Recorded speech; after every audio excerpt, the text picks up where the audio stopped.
நம்ம இன்றைக்கி பார்க்க போகிறது பார்த்தீங்கன்னா மிளகா தனியாக அரைக்கிறது பார்க்க போகிறோம். நான் மாடியில் தான் காய வச்சுருக்கேன்.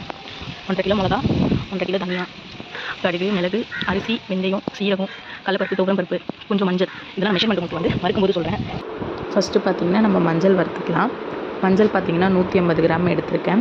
1.5 கிலோவுக்கு 150 கிராமு. மற்ற பொருள்லாம் கூட போகிறதுனால நான் இன்னும் ஒரு 50 கிராம் எக்ஸ்ட்ரா போட்டிருக்கேன். ஸோ 200 மஞ்சள் போட்டிருக்கேன். நான் 200 கிராம் மஞ்சள் போட்டிருக்கேன்.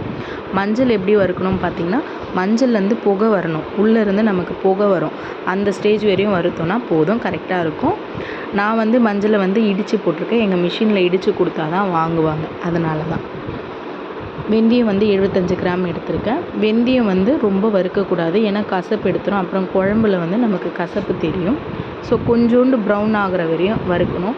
எல்லா திங்ஸுமே ஸ்லோவில் வச்சு தான் வறுக்கணும். கடுகும் வந்து 75 கிராம் எடுத்துக்கணும். கடுகும் வந்து ரொம்ப வறுக்கக்கூடாது, கசப்புத்தன்மை ரொம்ப அதிகமாக இருக்கும். 1/2 கிலோவுக்கு 25 கிராம் கடுகு தான். ஸோ 1.5 கிலோவுக்கு 75 கிராம் கடுகு. கடுகு பார்த்திங்கன்னா ஒரே சம அளவாக பரப்பிட்டு நீங்கள் கிட்ட பார்த்திங்கன்னா கடுகு வந்து பொரியும். அந்த ஸ்டேஜில் எடுத்துட்டிங்கன்னா கசப்பு தட்டாது நமக்கு. நம்ம எல்லாமே வறுத்து போடுறதுனால பூச்சி வராது, வண்டு வராது, சீக்கிரமாக ஈரப்பதம் ஆகி மிளகாத்தூள் வந்து கெட்டு போகாது. நமக்கு 6 மாதம் 7 மாதம்னா கூட நல்லா இருக்கும். நம்ம இந்த அளவில் போடும்போது நமக்கு ஒரு 6 மாதத்துக்கு நல்ல மிளகாத்தூள் கிடைக்கும். சீரகம் 150 கிராம் போட்டிருக்கு. சீரகத்தில் வந்து ஒரு ஈரப்பதம் இருக்கும். அந்த ஈரப்பதம் போகிற வரையும் நீங்கள் வறுத்திங்கன்னா போதும். சீரகமும் ரொம்ப நேரம் வறுக்கும், எதுவுமே ஸ்லோவாக வறுக்கும்போது நமக்கு வந்து அந்த கசப்பு தன்மை வராது.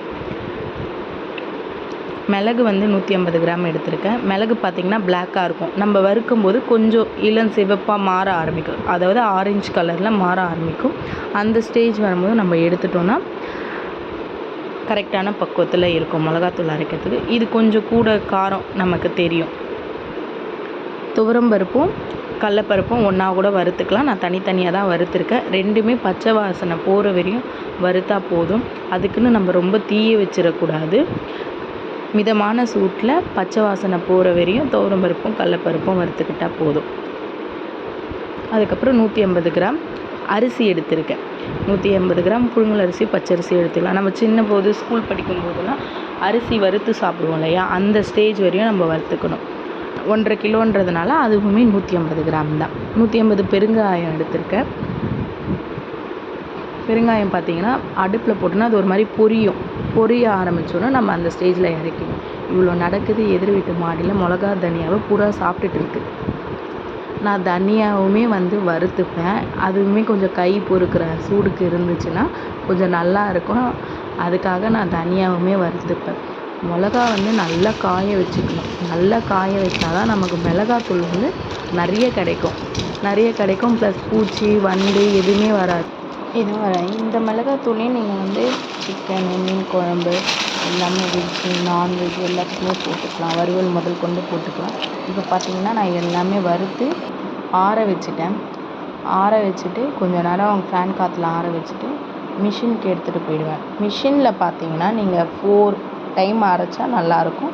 மேக்ஸிமம் 3-4 டைம் தான் அரைப்பாங்க. மேக்ஸிமம் 3 டைமாச்சு அரைச்சி வாங்கிக்கோங்க. அப்போ தான் நமக்கு இந்த அளவுக்கு இருக்கும் மிளகாத்தூள். 1.5 கிலோ மிளகாத்தூள் எனக்கு ஒரு பக்கெட்டில் முக்கால்வாசி வந்திருக்கு. கலரும் நல்லா வந்திருக்கு. குவான்டிட்டியும் அதிகமாக இருக்குது. நான் 2 வாளியில் போட்டு வச்சுருக்கேன். அதாவது 3 கிலோ வாளியில் போட்டிருக்கேன். 6 கிலோ வந்திருக்கு. Thank you all.